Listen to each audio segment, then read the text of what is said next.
Louis, his cousin, and his other cousin.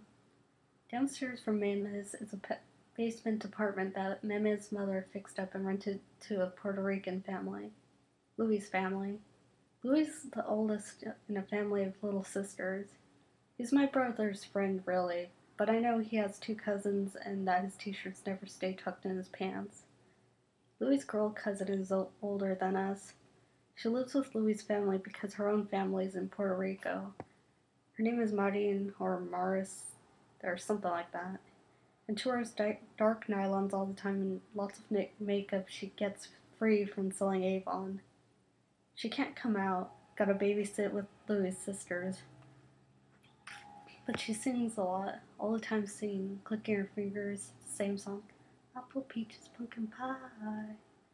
You're in love and so am I. Louis has another cousin.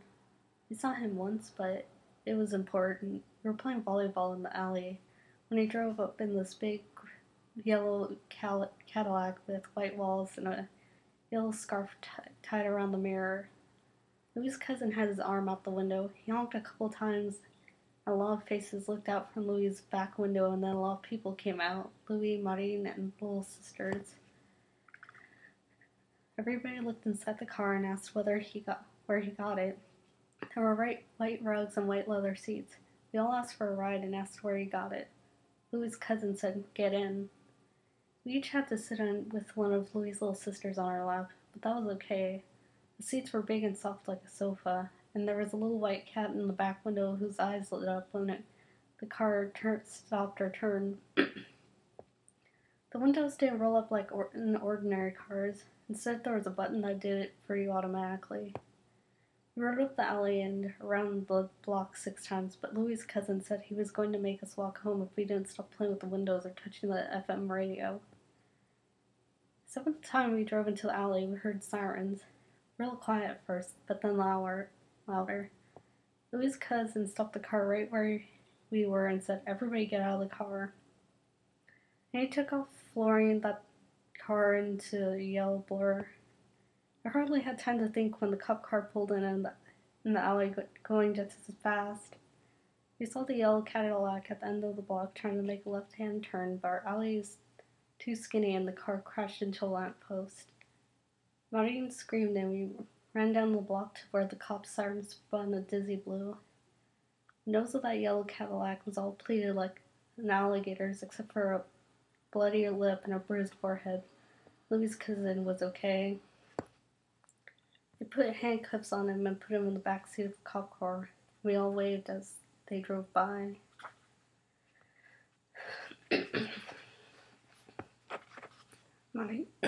Martin. Martin's boyfriend is in Puerto Rico. She shows us his letters and makes us promise not to tell anybody that they're getting married when she goes back to PR.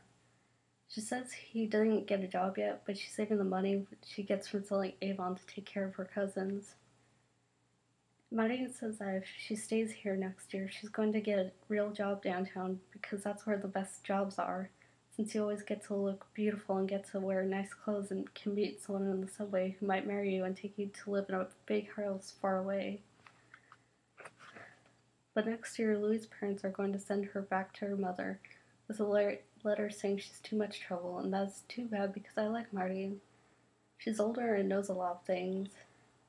She's the one who told us how Davy the baby's sister got pregnant and what cream is best for taking off mustache hair, and that if you count the white flecks on your fingernails, you can know how many boys are thinking of you, and lots of other things I can't remember now. You never see Martine until her aunt comes home from work. And even then, she can only stay out in the front. She's there every night with the radio. When the light in her aunt's room goes out, Martine lights a cigarette, and it doesn't matter if it's cold out or if the radio doesn't work or if we've got nothing to say to each other. What matters, Martine says, is for the boys to see us and for us to see them. And since Martine's skirts are shorter and since our eyes are pretty, and since Martine is already older than us in many ways, the boys who do pass by say stupid things like, "I'm in love with those 2 green apples you call eyes. Give them to me. Why don't you?" And Rarity just looks at him without even blinking and is not afraid. Riding under the streetlight, is dancing by herself, singing the same song somewhere. I know, is waiting for a car to stop, a star to fall, someone to change her life.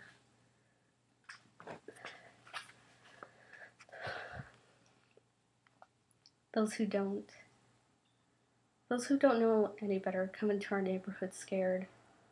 They think we're dangerous. They think we will attack them with shiny knives.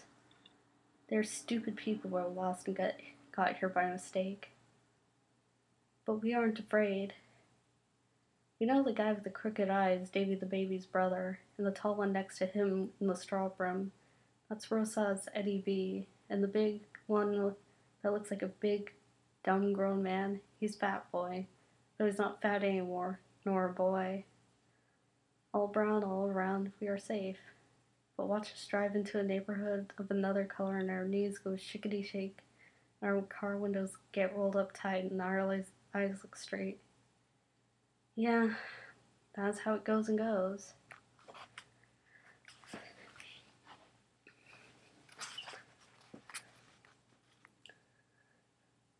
There was an old woman.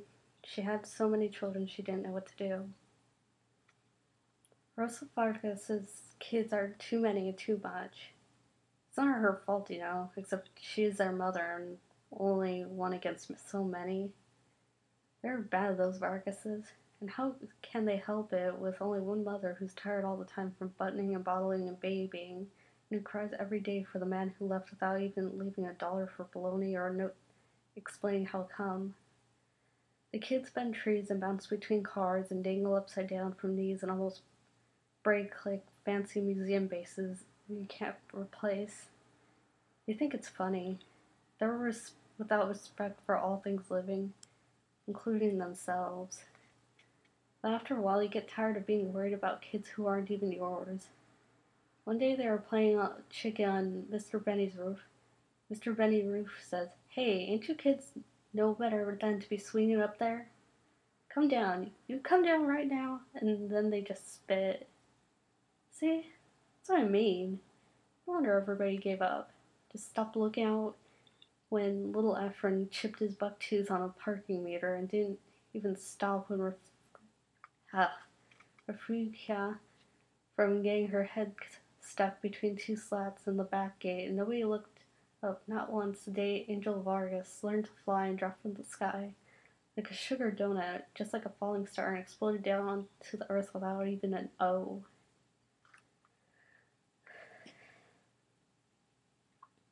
Alicia, who sees mice. Close your eyes and they'll go away, her father says. Or you're just imagining. And anyway, a woman's place is sleeping so she can wake up early with the tortilla star, the one that appears early just in time to rise and catch the hind legs behind the sink, beneath the floor-clod tub, under the swollen floorboards nobody fixes, in the corner of your eyes. Alicia, whose mother died, is sorry there is no one older to rise and make the lunchbox tortillas. Alicia, who inherited her mama's rolling pin and sleepiness, is young and smart and studies for the first time at the university. 2 trains and a bus, because she doesn't want to spend her whole life in a factory or behind a rolling pin.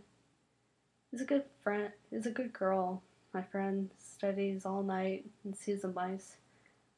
The ones her father says do not exist.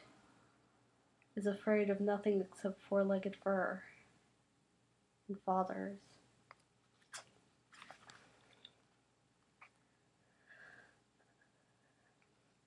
Arias and the clouds. You can never have too much sky. You can fall asleep and wake up drunk on sky, and sky can leave you safe when you are sad. Here there is too much sadness and not enough sky. Butterflies are too few, and so are flowers and most things that are beautiful. Still, we take what we can and get and make the most of it. Darius, who doesn't like school, who's sometimes stupid and mostly a fool, said something wise today, though most days he says nothing. Dardius, who chases girls with firecrackers or a stick that touched a rat and thinks he's tough, today pointed out because the world was full of clouds, this kind like pillows. See that cloud? That fat one up there? Jerry said. See that? Where? That one next to the one that looked like popcorn. That one there. See that? That's God, Darius said. God? Somebody little asked. God, he said. I made it simple. And some more. The Eskimos got 30 names for snow, I say. I read it in a book. I got a cousin, Rachel says. She got 3 different names. There aren't 30 different kinds of snow, Lucy says. There are 2 kinds, the clean kind and the dirty kind. Clean and dirty. Only 2. There are a million zillion kinds, says Danny. No 2 are exactly alike. Only, how do you remember which one is which? She got 3 last names and, let me see, 2 first names, 1 in English and 1 in Spanish. And the clouds got at least 10 different names, I say. Names for clouds? Nanny asks. Names just like you and me? That up there, that's Cumulus. And everybody looks up. Cumulus are cute, Rachel says. She would say something like that. What's that one there? Nanny asks, pointing a finger. That's Cumulus too. We're all Cumulus today. Cumulus, Cumulus, Cumulus. No, she says. That one there is Nancy, otherwise known as Pig Eye. And over there is her cousin Mildred and little Joey, Marco, Niega, and Sue. They are all different kinds of clouds. How many different kinds of clouds can you think of? Well, there's these already that look like shaving cream. And what about the kind that looks like you just combed its hair? Yes, those are clouds too. Phyllis, Ted, Alfredo, Julie. There are clouds that look like big fields of sheep, Rachel says. Them are my favorite. And don't forget Nimbus and the rain cloud, I add. That's something. Jose and Dagoberto, Alicia, Raul, Edna, Alma, and Ricky. There's a wide puffy cloud that looks like your face when you wake up after falling asleep with all your clothes on. Realdo, Angelo, Albert, Armando, Mario. Not my face. It looks like your fat face. Frida, Margie, Ernie. Whose fat face? Esperanza's fat face. That's who. Looks like Esperanza's fat face when she comes to school in the morning. Nita, Stella, Dennis, Lolo. Who are you calling ugly? Ugly? Richie, Yolanda, Hector, Stevie, Vincent. Not you. Your mama. That's who. My mama? You better not be saying something like Jose Guerrero. You better not be talking like that, else you can say goodbye to being my friend forever. I'm saying her mom is ugly, like bare feet in September. That does it. Both of you better get out of my yard before I call my brothers. Oh, we're only playing. I could think of 30 Eskimo words for you, Rachel. 30 words that can say what you are. Oh yeah, well, I can think of some more. Uh-oh, Nanny. Better get the broom. Too much trash in our yard today. Frankie, Licha, Maria, Pee-wee. Nanny, you better tell your sister she is really crazy because Lucy and me are never coming back here again. Forever. Reggie, Elizabeth, Lisa, Louie. You can do what you want to do, Nanny, but you better not talk to Lucy or Rachel if you want to be my sister. You know what you are, Esperanza? You're like the cream of wheat cereal. You're like the lumps. Yeah, and you're foot fleas. That's you. Chicken lips. Rosemary, Dahlia, Lily, Cockroach Jelly, Jean, Germanium, and Joe, Cold Frijoles, Mimi, Michael, Mo, Your mama's freaking was. Your mama's ugly toes. Stupid. Bebe, Blanca, Penny. Who's stupid? Rachel, Lucy, Esperanza, Nanny. The family of little feet. There was a family. All were little. Their arms were little, and their hands were little. And their height was not tall, and their feet very small. The grandpa slept on the living room couch and snored through his teeth. His feet were fat and doughy, like thick tamales, and these he powdered and stuffed into white socks and brown leather shoes. The grandma's feet were lovely as pink pearls and dressed in velvety high heels that made her walk with a wobble, but she wore them anyway because they were pretty. The baby's feet had 10 tiny toes, pale and see-through like salamanders, and these he popped into his mouth whenever he was hungry.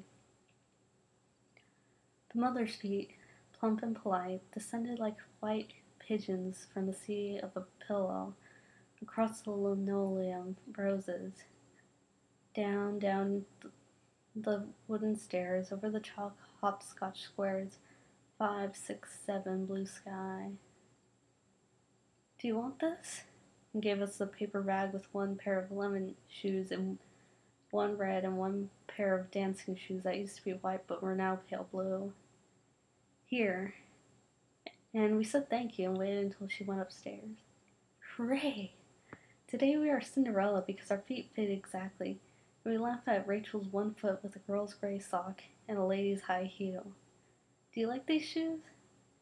But the truth is, it is scary to look down at your foot that is no longer yours and see it attached a long, long leg. Everybody wants to trade the lemon shoes for the red shoes, the red for the pair that were once white but now pale blue, the pale blue for the lemon, and take them off and put them back on and keep them on like this a long time until we're tired. Then Lucy screams to take our socks off, and yes, it's true, we have legs. Skinny and spotted with satin scars where scabs were picked, but legs all our own, good to look at, and long. It's Rachel who learns to walk the best, all straight in those magic high heels.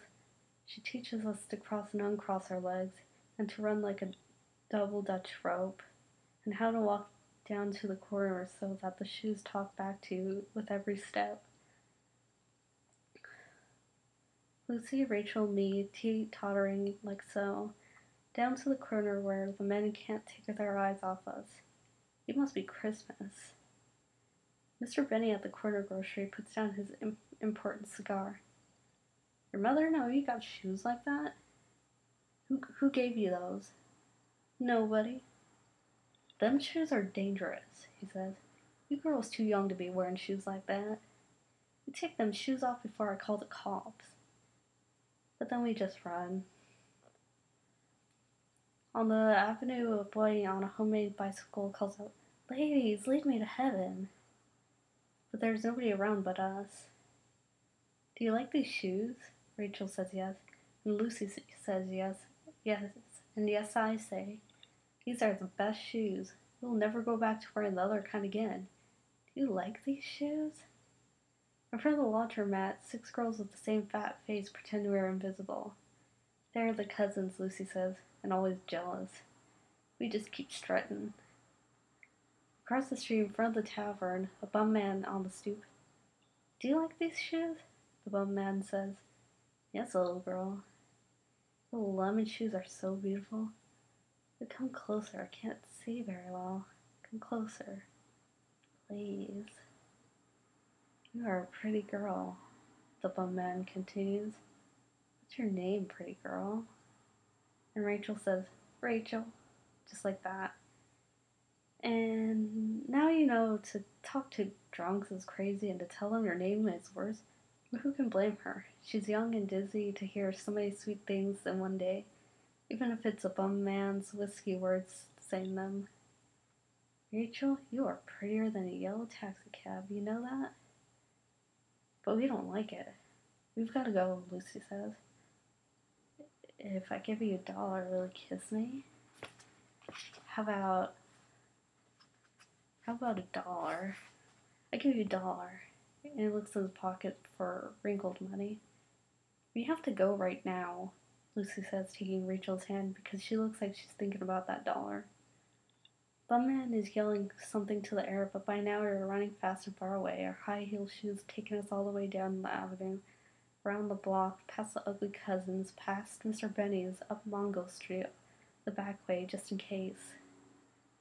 We are tired of being beautiful. Lucy hides the lemon shoes and the red shoes and the shoes that used to be white but are now pale blue under a powerful bush basket on the back porch, till one Tuesday her mother, who's very clean, throws them away. But no one complains.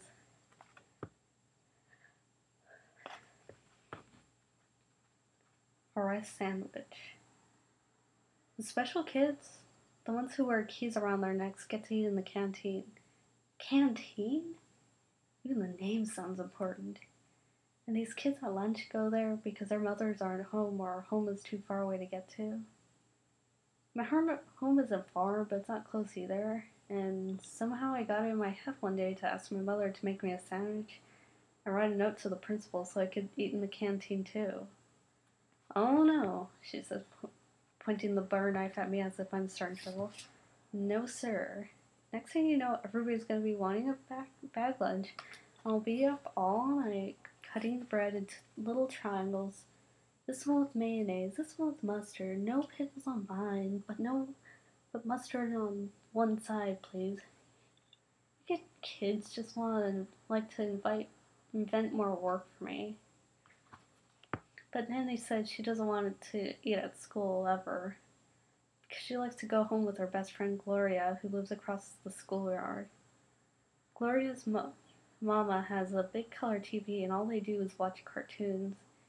Kiki and Carlos, on the other hand, are patrol boys. They don't want to eat at school either. They just like to stand out in the cold, especially if it's raining. We think suffering is good for you ever since I saw that movie, 300 Spartans. I'm no Spartan, and I'll hold up an anemic wrist to prove it. I can't even blow up a balloon without getting dizzy.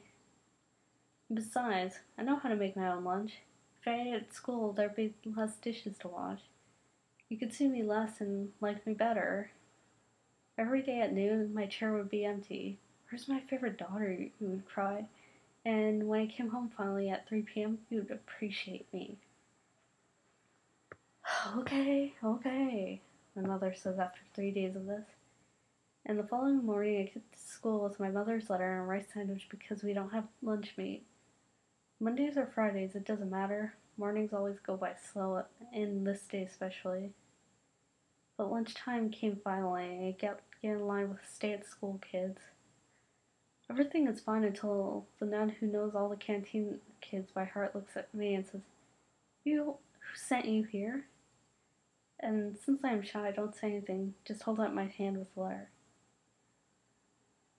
This is no good, she says, till Sister Superior gives me the okay. Go upstairs and see her. And so I went. I had to wait for 2 kids in front of me to get hollered at one because he did something in class and the other because he didn't. My turn came and I stood in front of the big desk with the holy pictures under the glass while the Sister Superior reads my letter. It went like this. Dear Sister Superior, please let Esperanza eat in the lunchroom because she lives too far away and she gets tired. As you can see, she's very skinny. I hope to God she does not faint. Thanking you, Mrs. E. Cordero.